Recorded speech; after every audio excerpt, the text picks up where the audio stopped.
നിങ്ങൾ കാണുന്നില്ലേ സഹോദരന്മാരെ, നിങ്ങൾ കണ്ടോ ഇതെന്താണ്? ഇയാളെ വലിയ ശൈഖ് ഉമർ മൗലവി റഹിമഹുല്ലാ എന്നാ മൗലവി പറയാം, റഹിമഹുല്ലാ. അയാളോടൊരു ചോദ്യം, ഇമാമിങ്ങൾക്ക് തെറ്റുവച്ചല്ലോ. ചോദ്യം: സുബ്ഹി നമസ്കാരത്തിൽ ഖുനൂത്ത് ഓതുന്നതിൽ നിഷ്ഠ പാലിക്കുകയും മറന്നുപോയാൽ സഹ്വിന്റെ സുജൂദ് ചെയ്യുകയും ഖുനൂത്തും സുജൂദും ഒന്നും എടുക്കാത്തവരെ വഴിപിഴച്ചവരായി കണക്കാക്കുകയും ചെയ്യുന്ന ഇമാമിനെ തുടർന്ന് സുബ്ഹി നിസ്കരിക്കുന്ന മുജാഹിദ് സഹോദരന്മാരെ പറ്റി താങ്കൾ എന്ത് പറയുന്നു? ഖുനൂത്ത് ഓതുന്നവരെ തുടർന്ന് നിസ്കരിക്കുന്ന മുജാഹിദുകളെ പറ്റിയാണ് ചോദ്യം. മറുപടി കേട്ടോളെ ഉമർ മൗലവിന്റെ: മുജാഹിദുകൾ അവരോട് യോജിക്കുന്നവരെ സംഘടിപ്പിച്ച് പ്രത്യേക ജമാഅത്ത് നടത്തുകയാണ് വേണ്ടത്. അതിന് തരപ്പെടാഞ്ഞാൽ, ചില സ്ഥലത്ത് അത് തരപ്പെടില്ല, അതിന് തരപ്പെടാഞ്ഞാൽ ചോദ്യത്തിൽ പറഞ്ഞതുപോലെയുള്ള ഇമാമിനെ തുടർന്ന് നമസ്കരിക്കുന്നതിന് വിരോധം ഇല്ല. അപ്പൊ ഖുനൂത്ത് ഓതുന്ന വിചാരം തുടരാം. അദ്ദേഹം തനി ശിർക്കനാണെന്ന് ഉറപ്പുണ്ടെങ്കിൽ തുടരാൻ പറ്റുകയുമില്ല. തനി ശിർക്കൻ എന്ന് പറഞ്ഞാലോ, മങ്കൂസ് മൗലിദ് ഓതുന്ന, മുഹീദ്ദീൻ റാത്തീബ് ചെല്ലുന്ന, മുഹീദ്ദീൻ മാല പാടുന്ന അങ്ങനത്തെ ആളാണെങ്കിൽ തുടരാൻ പറ്റൂല. ഇമാം അപ്പോ ഈ മുജാഹിദ് സുന്നീനെ തുടരുമ്പോ എന്താ ചെയ്യേണ്ടതെന്ന് പറയണല്ലോ. പറയട്ടെ, ഇമാം ഖുനൂത്ത് ഓതുന്ന സമയത്ത് ഖുനൂത്തിൽ പങ്കെടുക്കാതെ വെറുതെ നിൽക്കുന്നതാണ് നല്ലതെന്ന് മനസ്സിലാകുന്നു. ഇമാം അല്ലാഹുമ്മ ഹ്ദിനാ ഫീമൻ ഹദൈത്, ഞങ്ങളെ സന്മാർഗത്തിലാക്കിയവരോട് കൂടെ ഞങ്ങളെയും സന്മാർഗത്തിലാക്കണേ അല്ലാഹ് എന്ന് പറയുമ്പോ വെറുതെ നിൽക്കുക. കാരണം ആമീൻ പറഞ്ഞിട്ട് അഥവാ നന്നായി പോയിട്ടുണ്ടെങ്കിലോ, അഥവാ നന്നായി പോയിട്ടുണ്ടെങ്കിലോ, നിസ്കാരത്തിലുള്ളൊരു ദ്വാല്ലേ, ഒന്നായിട്ടുള്ളൊരു ദ്വാല്ലേ, അപ്പൊ അന്നേരത്ത് ആമീൻ പറഞ്ഞു വരേ വെറുതെ നിൽക്കുക. പിന്നെ ആ സമയത്ത് തസ്ബീഹ് നീട്ടിച്ചൊല്ലുകയോ സ്വന്തം നിലക്ക് അല്ലാഹുവിനോട് പ്രാർത്ഥിക്കുകയോ ചെയ്യാം. ഭയങ്കര വിവരട്ടോ. തസ്ബീഹ് ചൊല്ലൽ റുക്കൂലും സുജൂദില്ല. അപ്പൊ ഈത്തിദാലിൽ എന്താ ചൊല്ലേണ്ടതെന്നറിയോ ഉമർ മൗലവിക്ക്? തസ്ബീഹ് നീട്ടിച്ചൊല്ലാൻ. സുബ്ഹാനല്ലാഹി വബിഹംദിഹി സുബ്ഹാനല്ലാഹിൽ അസീം. ചോദിക്കട്ടെ മൗലവിമാരെ, അല്ലാഹുവിന്റെ റസൂൽ ഈത്തിദാലിൽ തസ്ബീഹ് ചൊല്ലിയിട്ടുണ്ടോ? ചെയ്യാന്ന് നിങ്ങൾ പറഞ്ഞില്ലേ. തസ്ബീഹ് ചൊല്ലാമെന്ന് പറയണമെങ്കിൽ റസൂലുള്ളാഹിന്റെ നിന്ന് സനദ് കിട്ടണ്ടേ? സനദ് വായിക്കൂ സലഫി. വന്നിട്ട് പോയാ പോരാ, ഈത്തിദാലിൽ തസ്ബീഹ് ചൊല്ലുന്നതിന്റെ സനദ് വായിക്കൂ സലഫി. റസൂലുള്ളാഹി അങ്ങനെ തസ്ബീഹ് ചൊല്ലിയിട്ടുണ്ടോ? സഹാബത്ത് ചൊല്ലിയിട്ടുണ്ടോ? വായിക്കൂ സലഫി.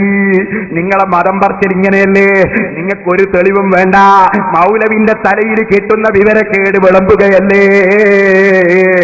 ഇനിയും കേട്ടോ, ആ സമയത്ത് തസ്ബീഹ് നീട്ടിച്ചൊല്ലുകയോ സ്വന്തം നിലക്ക് അല്ലാഹുവിനോട് പ്രാർത്ഥിക്കുകയോ ചെയ്യാം. അയാളെ വേറെ വിവരക്കേട്. എന്തിനാ ഖുനൂത്ത് എന്ന് പറയാ? അള്ളാഹിനോട് പ്രാർത്ഥിക്കുന്നതിനായി ഖുനൂത്ത് എന്ന് പറയാ. അത് സ്വന്തം നിലയ്ക്ക് ചെയ്യാൻ, അത് ചെയ്തുകൂടാന്നല്ലേ നിങ്ങളെ വാദോ? നിങ്ങൾ ഖുനൂത്ത് ഓതാൻ പാടി, ഖുനൂത്ത് എന്തിനാ പറയാ? ഈ നിസ്കാരത്തിന്റെ അവസാനത്തെ ഇത്തിദാലിന് ദുആ ചെയ്യുന്നതിനാണ് ഖുനൂത്ത് എന്ന് പറയാ. അത് ചെയ്യാൻ നിങ്ങൾ ഇപ്പൊ പറഞ്ഞില്ലേ? അപ്പൊ ഖുനൂത്ത് ഓതാം, ദുആ ചെയ്യാം. ഖുനൂത്ത് തന്നെ അല്ലാഹുമ്മ ഹ്ദിനി ഫീമൻ ഹദൈത എന്ന് പറയണോ? റബ്ബനാ ആതിനാ ഫിദ്ദുനിയ ഹസന വഫിൽ ആഖിറതി ഹസനത വഖിനാ അദാബന്നാർ എന്ന് പറഞ്ഞാൽ ഖുനൂത്താവൂലേ? ആകും. അല്ലാഹുമ്മ ഹ്ദിനി ഫീമൻ ഹദൈത എന്നത് പ്രത്യേക റിപ്പോർട്ട് വന്നതുകൊണ്ട് അത് കൂടുതൽ ഉത്തമമാണ്. ഇനി കേട്ടോളി, എന്നാ ഇനി ബാക്കി കേട്ടോളി. എന്നാൽ ആ ഖുനൂത്തിൽ പങ്കെടുക്കുന്നതിനും വിരോധമില്ലെന്ന് തോന്നുന്നു. ഇമാമിന്റെ കൂടെ നിസ്കരിക്കുമ്പോ ആ ഖുനൂത്തിൽ പങ്കെടുക്കുന്നതിനും വിരോധമില്ലെന്ന് തോന്നുന്നു. ഓരോ അപ്പൊ തോന്നുന്നത് അങ്ങനെയല്ലോ. മറ്റത് മനസ്സിലായത്, ഇത് തിരിഞ്ഞത് തോന്നുന്നത്. ഇനി ഇയാൾ അവസാനം തീരുമാനം പറയുന്നു. തോന്നുന്ന പോലെ ചെയ്യുന്നവരാ മുജാഹിദുകൾ നമ്മൾ പറഞ്ഞാൽ ഇവിടുന്ന് സെലഫി വന്നിട്ട് കംപ്ലൈന്റ് വന്നു. എനിക്ക് കേട്ടോളി,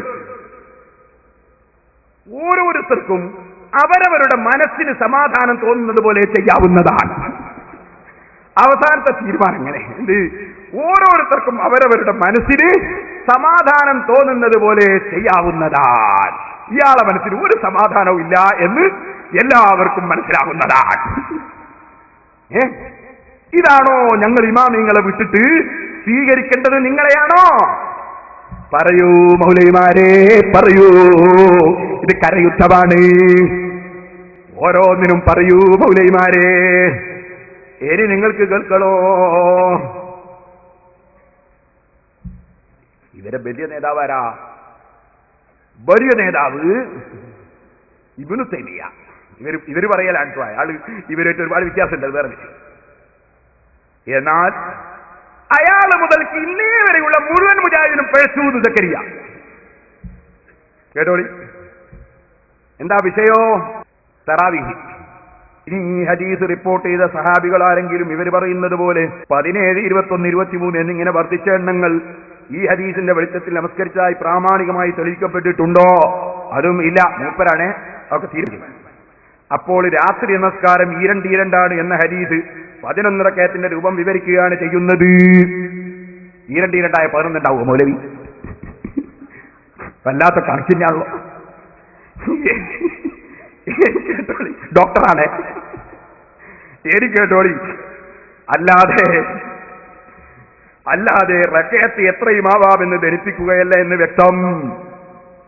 ഇതുകൊണ്ടാണ് അറബികളുടെ ഇബ്നു തൈമിയ്യ മുതൽ ഇബ്നു ബാസ് വരെയുള്ളവരുടെ വ്യാഖ്യാനം അബദ്ധമാണ്, പിഴവാണ് എന്ന് നാം ഇത്രയും കാലം ജനങ്ങളെ പഠിപ്പിച്ചത്. ഇബ്നു തൈമിയ്യ മുതൽ ഇബ്നു ബാസ് വരെ വാദിച്ചതൊക്കെ പിഴവാണ് എന്നാണ് പോലും ഇതുവരെ പഠിപ്പിച്ചത്. പിന്നെ ആരാ? പിന്നെ സുല്ലമി പഠിപ്പിച്ചോ പിഴവാന്ന് ഇപ്പൊ മൂപ്പര് പഠിപ്പിക്കാൻ തുടങ്ങി.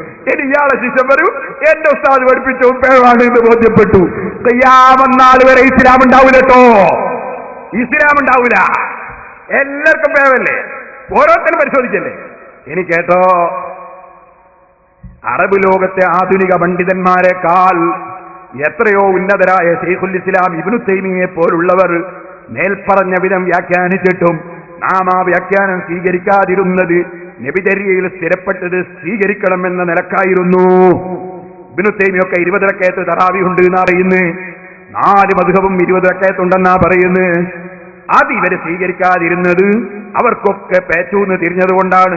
ഇനി കേട്ടോ, വ്യക്തികളെയല്ല തെളിവുകളെയാണ് മുജാഹിദ് പ്രസ്ഥാനം എക്കാലത്തും നോക്കാറുള്ളത്. ഈ അടുത്ത കാലം വരെ മുജാഹിദുകളിൽ ആർക്കും ഈ വിഷയത്തിൽ യാതൊരു വസ്വാസും അങ്കലാപ്പും ആശയക്കുഴപ്പവും ഉണ്ടായിരുന്നില്ല.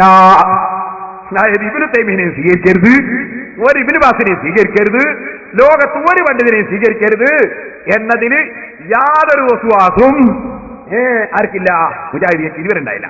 എന്നാ കേട്ടോളി. എന്നാൽ ഇപ്പോൾ മുജാഹിദുകളിൽ തന്നെ ചിലർ, ഒരു വിഭാഗം അറബികളുടെ എത്രയും ആവാമെന്ന വാദത്തെ ഏറ്റെടുത്ത് പ്രചരിപ്പിക്കുകയും തങ്ങളുടെ വ്യതിയാനങ്ങൾക്ക് മറപിടിക്കുകയും ചെയ്യുന്നു എന്നതാണ് ഇന്നത്തെ പ്രശ്നം. ഇപ്പൊ മുജാഹിദിന്റെ പ്രശ്നം എന്താണ്? എത്രയാകെ തറാവീഹ് ഒരു കൂട്ടർ പറയുന്നു. പ്രശ്നം തീരലപ്പാ മൗലവി, പ്രശ്നം തീരലപ്പാ, ഇസ്ലാമിലെ പ്രശ്നം തീരലപ്പാ. നിങ്ങൾ ഇമാമിങ്ങളെ തള്ളണമെന്ന് യഹൂദികൾ നിങ്ങൾക്ക് ക്ലാസ് എടുത്തു തന്നത് ഇസ്ലാമിക രംഗത്തെന്നും പ്രശ്നമുണ്ടാകാനാണെന്ന് ഞങ്ങൾക്ക് വ്യക്തമായി അറിയാം. നിങ്ങൾ ഇവിടെ പ്രസംഗിക്കുന്ന ചാദുലി റാത്തീബ് ചൊല്ലുന്നവര് യഹൂദികളാണെന്ന് നിങ്ങൾ ഇവിടെ പ്രസംഗിച്ചിട്ടുണ്ട്. ഇൻഷാ അല്ലാഹ് ഞാൻ നാളെ അതിലേക്ക് കടന്നു വരും. അതുകൊണ്ട് തന്നെ പറയട്ടെ, നിങ്ങൾ യഹൂദികളുടെ അച്ചാരം വാങ്ങിയിട്ടുണ്ടെങ്കിൽ അത് തിരിച്ചു കൊടുക്കേണ്ട സമയമായിട്ടുണ്ട് കേട്ടോ. നിങ്ങളെ കൂട്ടത്തിൽ തന്നെ പെട്ടവര് പടയൊരുക്കം തുടങ്ങിയിട്ടുണ്ട്. ഇനി ഞാൻ ചോദിക്കട്ടെ, തറാവീഹിന്റെ കാര്യത്തിൽ നിങ്ങൾ എത്ര കാരണം പറഞ്ഞു? ഞാൻ ഓരോന്നോരോന്നങ്ങ് പറയാം, കേട്ടോളൂ. അതാ തറാവീഹിന്റെ വിഷയത്തിൽ മാത്രം നിങ്ങൾ എത്രയെത്ര കരണം മറിഞ്ഞു. സുബ്ഹാനല്ലാഹ്, അതുണ്ടോ പറഞ്ഞാൽ തീരുന്നു. ആദ്യം നിങ്ങൾ എഴുതി 20 റക്അത്ത്, തറാവീഹ് 20 കേട്ടോ. തറാവീഹ് ഇത് റമദാനിൽ മാത്രമേ ഉള്ളൂ. സമയം വിത്റിന്റെ സമയം തന്നെ. ഇത് 20 റക്അത്താണ്. എല്ലാ 2 റക്അത്തിലും സലാം വാജിബുണ്ട്. ഇത് നിങ്ങളെ മദ്രസയിൽ ഇ.കെ. മൗലവി എഴുതിയ പുസ്തകത്തിലുള്ള വാചകമാണ്. അപ്പൊ ഇ.കെ. മൗലവി എന്ന നിങ്ങളെ മുജാഹിദിന്റെ മദ്രസയെ പഠിപ്പിച്ചു തറാവീഹ് റമദാനിൽ മാത്രമേ ഉള്ളൂ. സമയം വിത്റിന്റെ സമയം തന്നെ 20 റക്അത്താണ്.